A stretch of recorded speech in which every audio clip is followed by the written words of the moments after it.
Il suffit de quitter Dakar quelques minutes pour tomber sur un monde à part.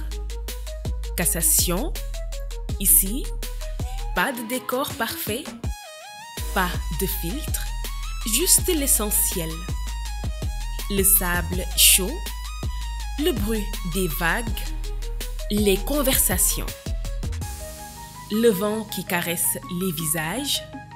Cassation, c'est plus qu'une plage. C'est une respiration.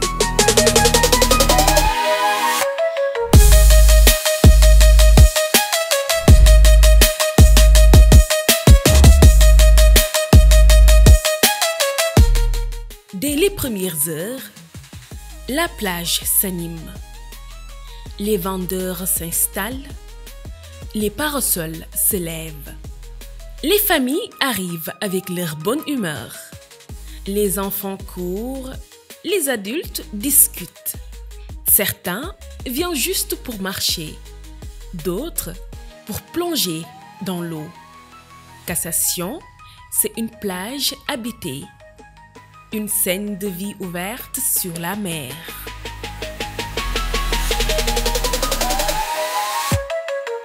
Mais ce qui attire autant ici, c'est aussi ce qu'on y mange. Au bord de la plage, les grilles fument doucement. Des poissons fraîchement pêchés, dorés sur le feu. Les vendeuses racontent leurs plats, leurs secrets, la qualité de leurs poissons, leurs épices maison. On vous sert un plat chaud, simple, avec le goût de la mer et la chaleur du cœur. Cassation, c'est le Sénégal qu'on déguste. Bienvenue à la place de Cassation. Bon, nous vendons ici des poissons bréchés et en plus nous vendons aussi toutes les fruits de mer. Donc ici la place, ça s'appelle la place de Cassation. Donc nous sommes là depuis plus de 10 ans et nous avons même créé, bien avant que je crée mon propre entreprise, je travaille chez quelqu'un ici. Donc tout ce que je peux vous dire que c'est un bon endroit et que non seulement pendant les grandes vacances, nous recevons beaucoup d'invités qui viennent partout dans le monde et qui aiment les fruits de mer et que les invités qui aiment aussi les poissons, ce que nous vendons ici. Et il y a aussi un loco qui vient de Côte d'Ivoire que nous vendons ici et qui vient de aussi Guinée. Et vous voyez nos places, c'est un magnifique endroit. C'est bien connu sur la place de Cassation, mais il y a les gens qui l'appellent à la plage de Terre-Roubi, puisque Terre-Roubi est juste ici à côté, même pas à 50 mètres. Donc il y a les gens aussi qui l'appellent la plage de Mojigland. Vous voyez, Mojigland est aussi tout près à côté. Donc nous avons 3 noms. Et c'est pas comme les, nous avons aussi les maîtres de natation. Il y a aussi les cours, les gyms qu'on se donne. Il y a beaucoup d'activités, sports et loisirs. Ce qui se passe ici, quoi. Bon, comme quand il s'agit sénégalais, je vais leur proposer les tchof et les attiékés. Vous savez, les Sénégalais, l'attiéké ça vient pas de chez nous, mais les étrangers aiment l'attiéké. Les Sénégalais, autant pour moi, les Sénégalais aiment trop les attiékés. Et aussi les alocos, bien vrai que ça vient pas de nous, mais aussi les Sénégalais aiment ça, quoi.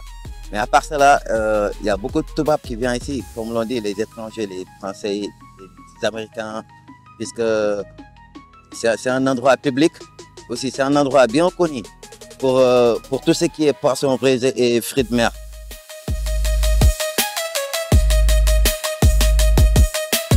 Et pendant que certains mangent, d'autres apprennent.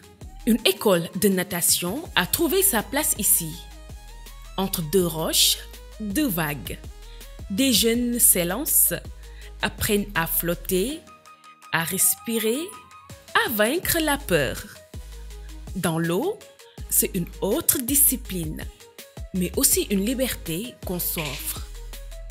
À Cassation, on mange, on rit, mais on grandit aussi. Fii dafa nekk plage bu yàgg boo xam ne ñun on a grandi ici à Fanok lañ dëkk plage bi fi lañ jàngee fii lañ defee lépp voilà sunu enfance yi fi lañ ko defee ay fitness yu am fii pour les adultes waaye ak mère yëpp dañ fiy def ay fitness waaw natation mag yëpp dañ ko fiy def waaw activité yi may proposé fii mag yi surtout mag yi nga xam te dañuy jëm mag dañuy sonn nekk si hôpital yi am na ñu bëri fii dañuy fajoo parce que ñun dañuy yor mag yi à partir de 50, 55 ans ba 60 ans danañ di yor fii comme ay gym waaw dañuy def fii natation lépp dañ fi def lépp ay marchage sax dañ ko fiy def waaw dañuy def ay marchage pour mag yi mais léegi avant on n'avait pas beaucoup de monde mais léegi dem na ba ñu ngi si 41 waaw y a beaucoup de voilà des grands monsieur yu fii ñëw les dimanches les mercredis les mardis fii day bëri nit day fees del nit yi dañ fi ñëw mag yi ñëppay ñëw te gis nañ ni maladie yu bëri natation da koy dindi voilà yenn mag yi nga xam ne dañuy sonn nekk hôpital te du yàgg léegi ndox rek moo mun a tax sa muscle yi voilà nekkaat en mouvement et tout ça moo tax dañuy nekk ak ñoom fii di leen entraîner. Ce lieu, c'est plus qu'une carte postale. C'est une rencontre.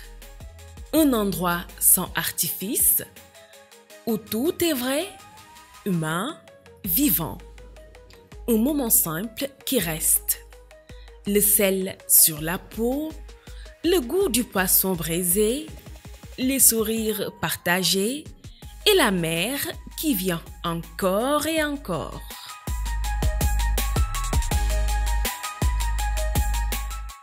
ñëpp fii ñëw dafa yaatu fii ñëpp fii ñëw di jënd si ku ne ngi fi nag parce que géej gi par samedi weekend boo fi ñëwee da ngay yéemu ci yàlla sax parce que ku ne mi ngi fi ku ne ngi fi mooy kilifa yi ngi fi lu ne ngi fi daal parce que géej dafa yaatu lu ne mi ngi fi. tubaab yi anglais yi français yi ak africain yi waaye ñoom carpe rouge la ñu gën a bëgg mooy yaax bi moom la ñu gën a bëgg waaw mais léeg-léeg ñu fekk fi beneen jën ñu proposé leen ko.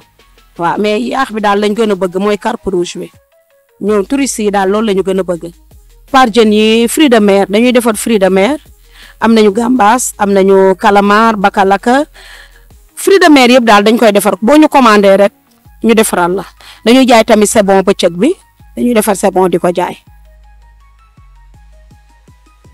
Cassation vous a plu? Ce n'est qu'un début. Chez Adventure DMC, on explore, on découvre, on partage.